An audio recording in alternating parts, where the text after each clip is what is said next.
आज हम लोग फिर से कुछ नया सीखेंगे, है ना। और आज सीखने से पहले आपको बस मेरे साथ बोलना है। बोलो 1 2 3 4 5 6 7 8 first second third fourth fifth six seventh eight. What are these are numbers. यानी हम नंबर्स को दो तरीके से बोल सकते हैं, 1 2 3 4 के रूप में भी, फर्स्ट सेकंड थर्ड फोर्थ के रूप में भी। क्लियर। अब आप समझेंगे कि सर ये 1 2 3 4 भी बोल रहे हैं हम और फर्स्ट सेकंड थर्ड फोर्थ भी बोल रहे हैं, ये है क्या? ये क्या है? ये दरअसल एडजेक्टिव ऑफ नंबर है। जब जो कोई वर्ड, एक ऐसा वर्ड जो किसी नंबर को इंडिकेट करे, क्या करे? नंबर को बताए, ऐसे वर्ड्स को हम नंबरल एडजेक्टिव या एडजेक्टिव ऑफ नंबर बोलते हैं। इट डिस्क्राइब्स क्वांटिटी और ऑर्डर ऑफ समथिंग। ये क्या दिखाता है? क्वांटिटी को बताएगा और ऑर्डर को। 1 2 3 4 आप जो बोल रहे हो ये क्या है? क्वांटिटी है। और फर्स्ट सेकंड थर्ड फोर्थ जो बोल रहे हो ये क्या है? ऑर्डर है।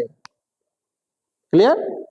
इसीलिए इनको हम क्या बोलते हैं? 1 2 3 4 या तो वर्ड्स में लिखें या 1 2 3 4 अंकों में लिखें, राइट?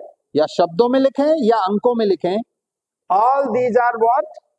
कार्डिनल्स। क्या बोले जाते हैं? कार्डिनल्स।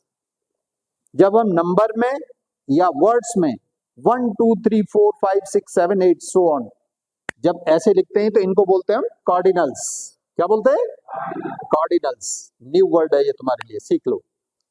अगर हम इन्हीं नंबर्स को first second third fourth fifth six seventh eight ऐसे जब बोलते हैं या लिखते हैं, एसटी, फर्स्ट में एसटी लगा देते हैं, सेकंड में एनडी लगा देते हैं, थर्ड में आरडी लगा देते हैं, फोर्थ में टीएच लगा देते हैं। क्लियर। तब हम इनको क्या बोलते हैं? ऑर्डिनल्स। क्या बोलते हैं? ऑर्डिनल्स। ध्यान से समझ लो। तो यही डिफरेंस है कार्डिनल्स एंड ऑर्डिनल्स। क्लियर। अब आप ये सीख लिए कि हमारे डेफिनेट नंबरल एडजेक्टिव, हमने इसी का एक पार्ट सीख लिया। किसका? एडजेक्टिव ऑफ नंबर का। नंबर 1 क्या होता है? Definite numeral adjective. टर्मिनोलॉजी पे आप ज्यादा चक्कर में ना पड़िए, बस आप ये सीख लीजिए कि ये हम एडजेक्टिव ऑफ नंबर सीख रहे हैं। क्लियर।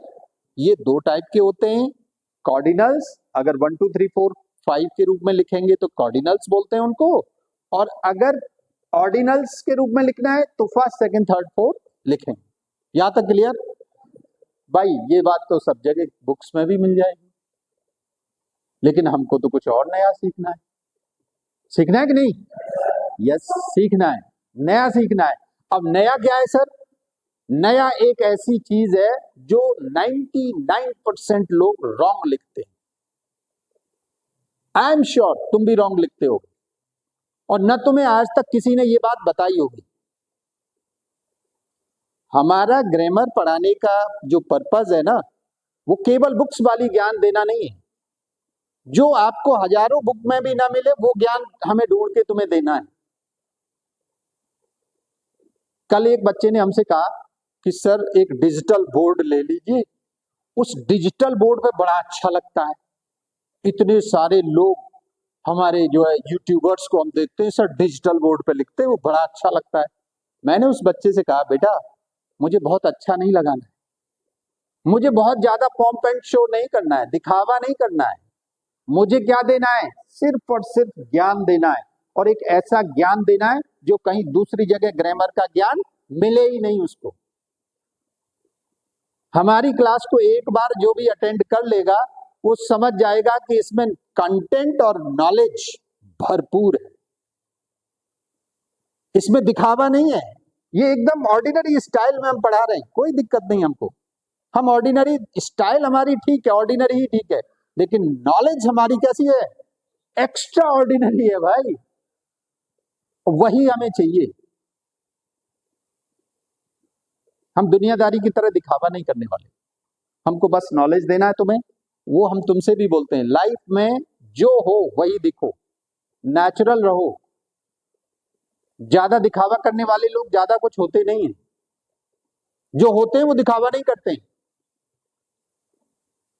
जो एक्चुअल में नॉलेजेबल लोग होते हैं वो दिखावा नहीं करते हैं, पंप एंड शो के चक्कर में नहीं पड़ते हैं। अध जल गगरी छलकत जाए, जानते हो कि नहीं?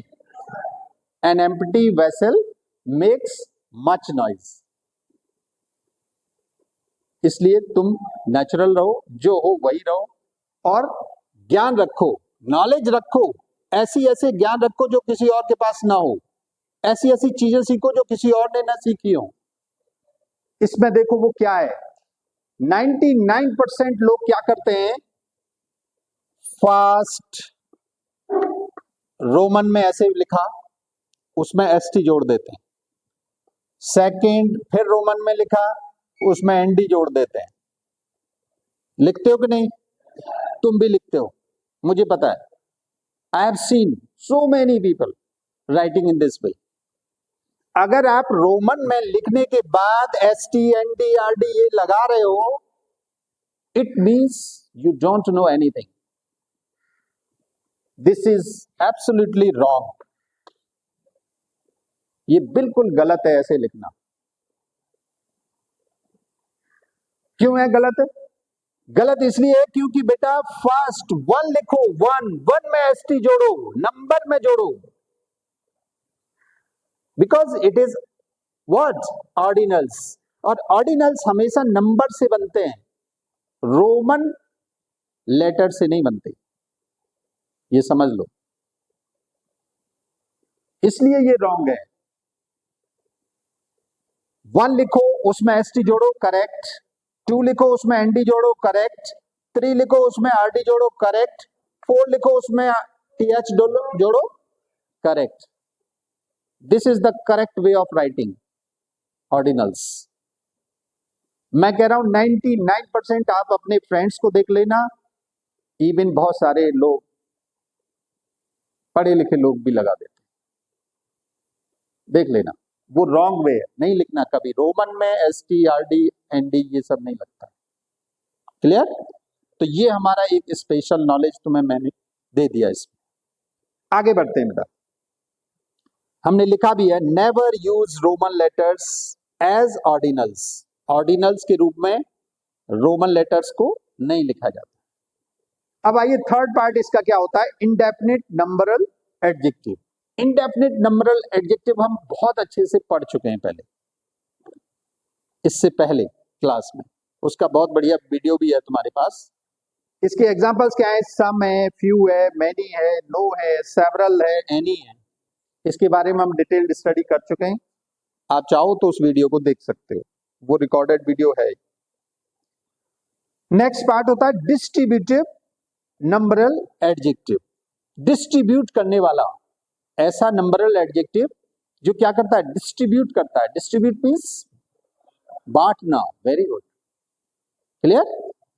जैसे इसमें क्या आता है, each, every, either, neither. Clear? Each, every, either और नाइदर। देखिए इसमें जो ईच, एवरी, आइदर, नाइदर, ये जितने वर्ड्स हैं ये जनरली कंपाउंड वर्ड्स के रूप में यूज किए जाते हैं, यानी इनके साथ एक वर्ड और यूज होता है, ईच अदर। राइट? पढ़ा कि नहीं? एवरी, एवरी अकेला यूज हो जाएगा।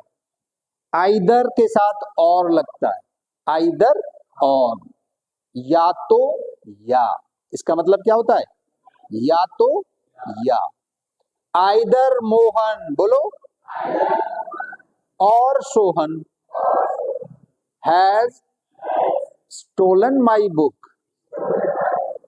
तुमको डाउट है मोहन या सोहन में से किसी एक ने मेरी बुक चुराई, या तो मोहन ने या सोहन। तो आइदर मोहन और सोहन। क्लियर? कोई problem? Has stolen my book.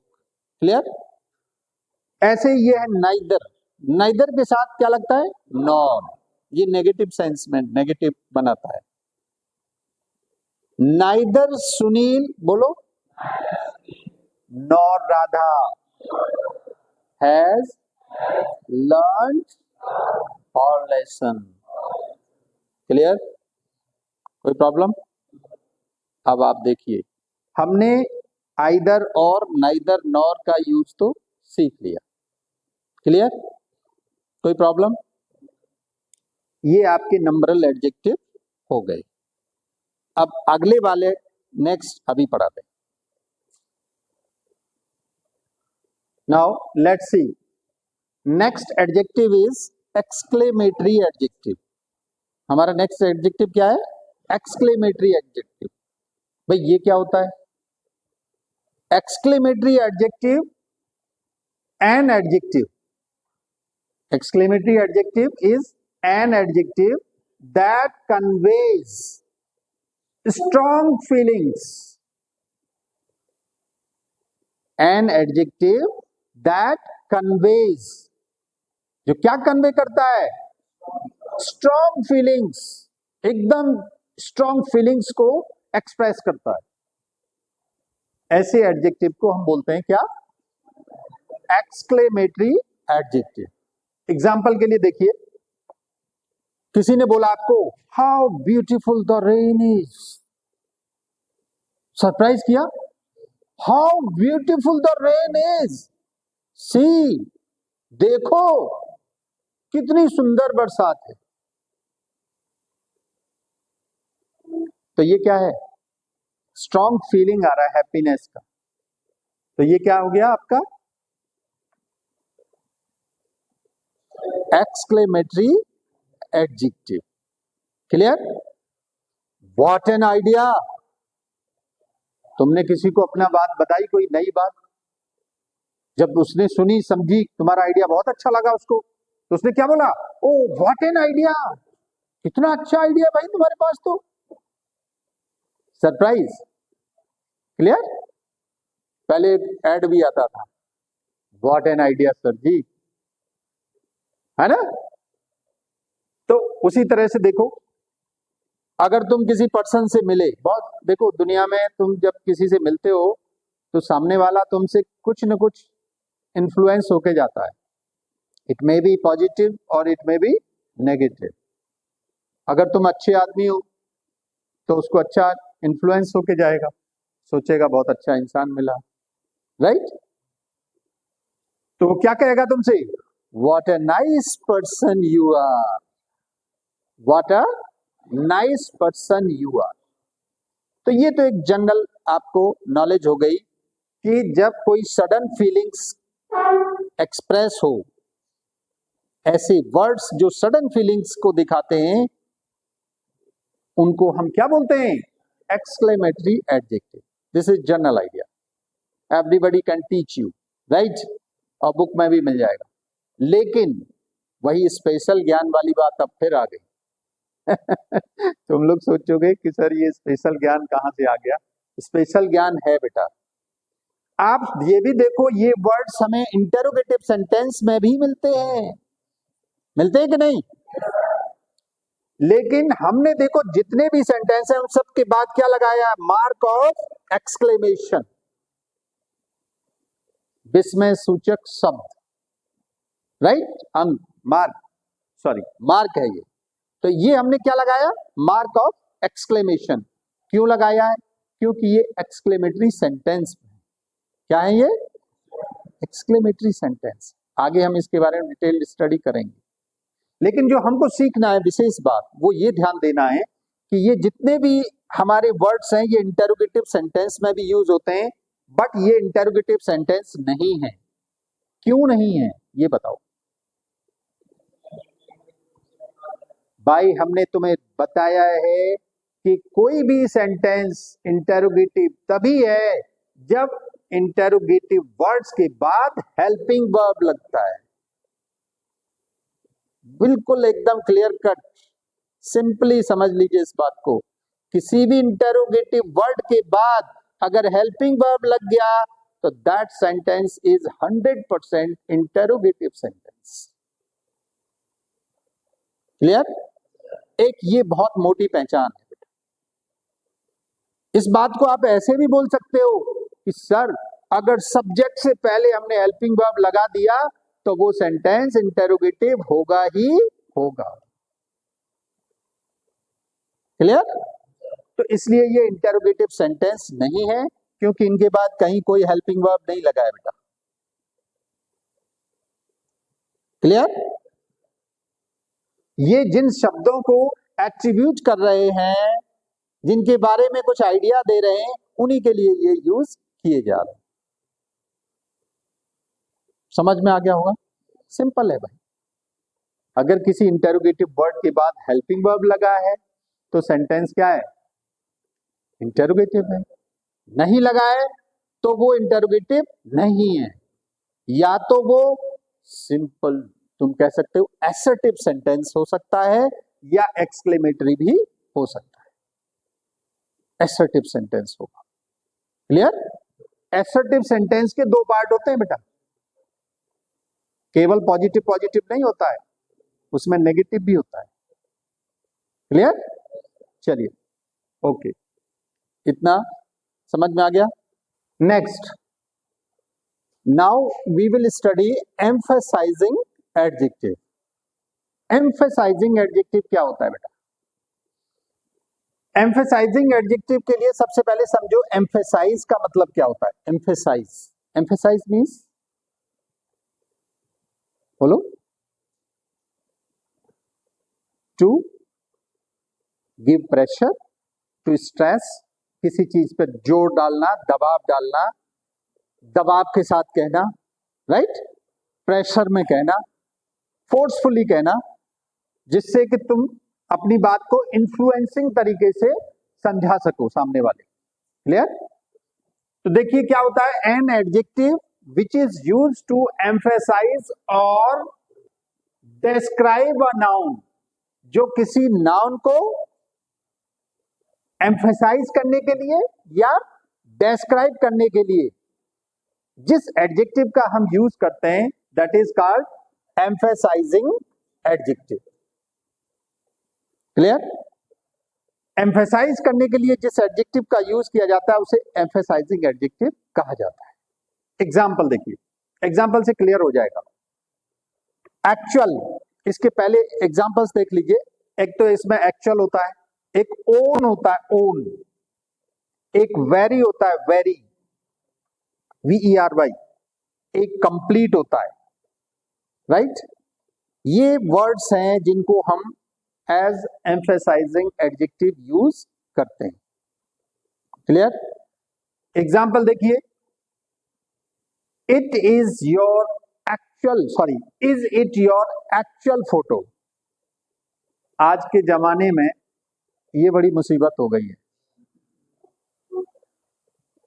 WhatsApp पर लोग अपनी डीपी में 15 साल 20 साल पुरानी फोटो लगा लेते हैं और उसमें इतने फिल्टर लगा लेते हैं, इतना चमकीला, उसको रंगीन एकदम, उसको इतना अट्रैक्टिव दिखा देते हैं कि सामने वाला सोचता है यार ये तो बड़ा खूबसूरत प्राणी है।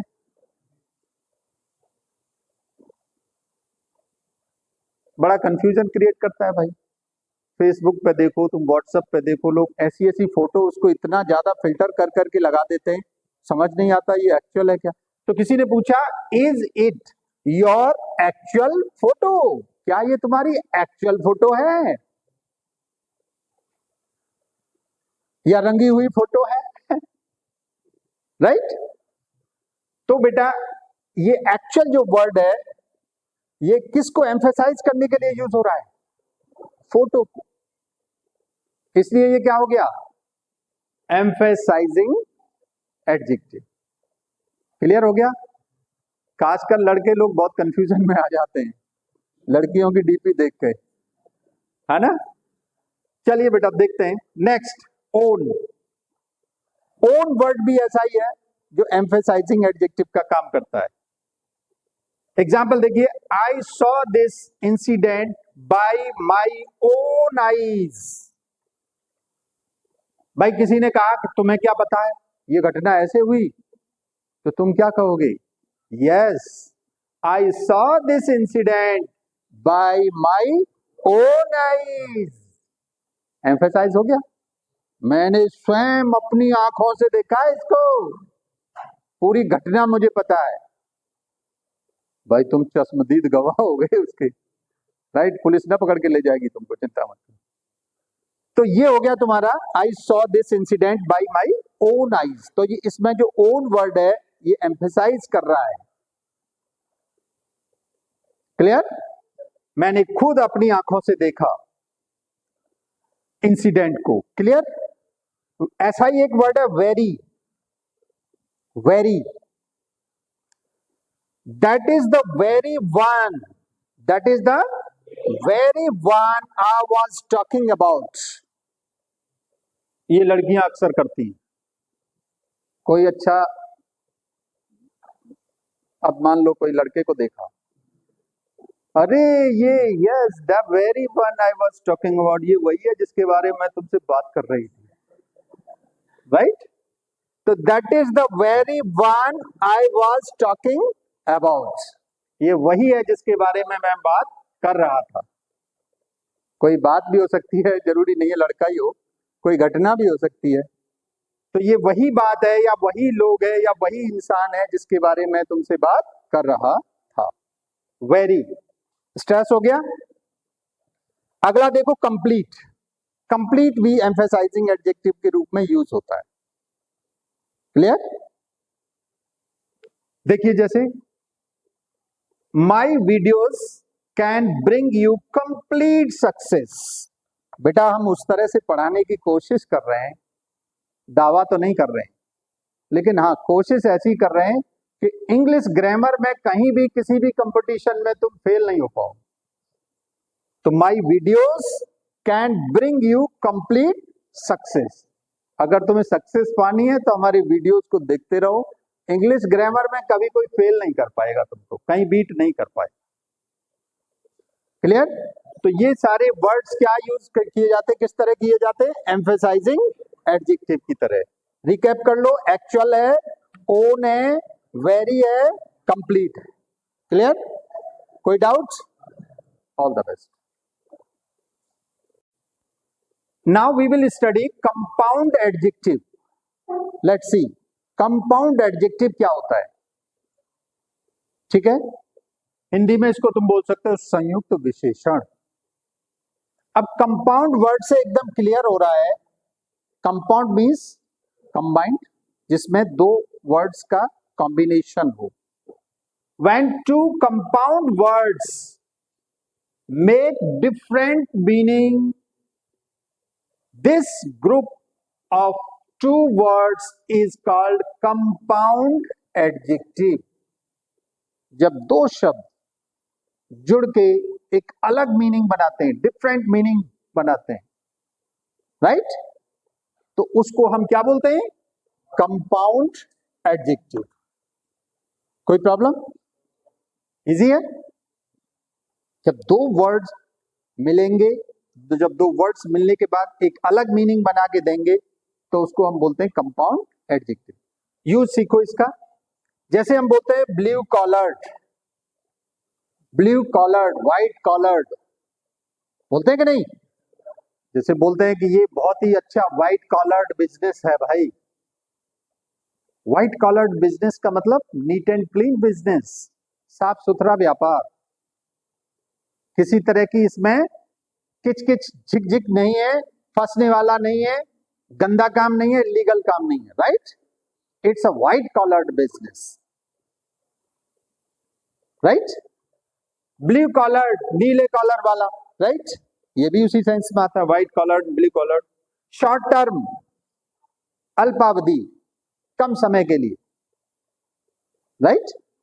ये मेरा शॉर्ट टर्म इन्वेस्टमेंट है, ये मेरा लॉन्ग टर्म इन्वेस्टमेंट है, राइट? बोलते नहीं लोग, शॉर्ट टर्म मीन कम समय के लिए लगाया, लॉन्ग टर्म मीन्स लंबे समय के लिए लगाया। क्लियर? तो ये कंपाउंड वर्ड्स हैं जो कंपाउंड एडजेक्टिव के रूप में यूज किए जाते हैं। क्लियर हो रहा है? नेक्स्ट देखो, व्हाइट वॉश्ड, ये भी इसके लिए यूज होता है। पुताई करा दी इसको ऐसे ही तो बोलते हो। White washed, is your building white washed? क्या तुम्हारी बिल्डिंग की वाइट वॉश हो गई? Clear? Short ended, short ended सूक्ष्म यानी छोटा लिखावट, जो छोटे छोटे लिख देते हैं। शॉर्ट एंड का कोर्स भी होते हैं पढ़ने के लिए, वो पूरी इंसिडेंट और पूरा 10 पेज का मैटर एक जरा से कागज पे, छोटे से पेपर के टुकड़े पर ले जाएगा शॉर्ट एंड में लिख के, और उसकी पूरा एलैबोरेट करके स्टोरी बना देगा जो 10 पेज में भी आ जाएगी। राइट? तो शॉर्ट एंड हो गया। इल माइंडेड, इल माइंडेड ये बहुत आज के जमाने की बड़ी अजीब सी चीज हो गई। 99% लोग इल माइंडेड लेके घूम रहे हैं। इल माइंडेड, गंदी मानसिकता, ये भी एक क्या है? Compound adjective. भाई किसी का पैसा मिल गया, निकाला उठा के निकल के चले गए। पर्स मिल गया, उसमें कार्ड रखा है, नाम नंबर सब है, पैसा है, पैसा निकाला, बात खत्म, भूल गए। This is ill mindedness. Clear? भाई किसी का पैसा मिल गया तुम्हें तो उसको फोन करो, नंबर है उसमें, तो बताओ कि भाई तुम्हारा पर्स मिल गया है हमें, और इसको वापस कर दो जिसका है उसको। क्लियर हो गया कि नहीं? तो ऐसे चीजें, ऐसे वर्ड्स जो कंपाउंड होने के बाद डिफरेंट मीनिंग का सेंस देते हैं, that is called compound adjective. Any doubts? ठीक, क्लियर हो गए, सारे एडजेक्टिव कंप्लीट हो गए, और ये एक लिस्ट में आपको मिल जाएंगे। सारे एडजेक्टिव एक साथ हैं, सारे प्रोनाउन एक साथ हैं, सभी नाउन का स्टडी एक साथ। क्लियर?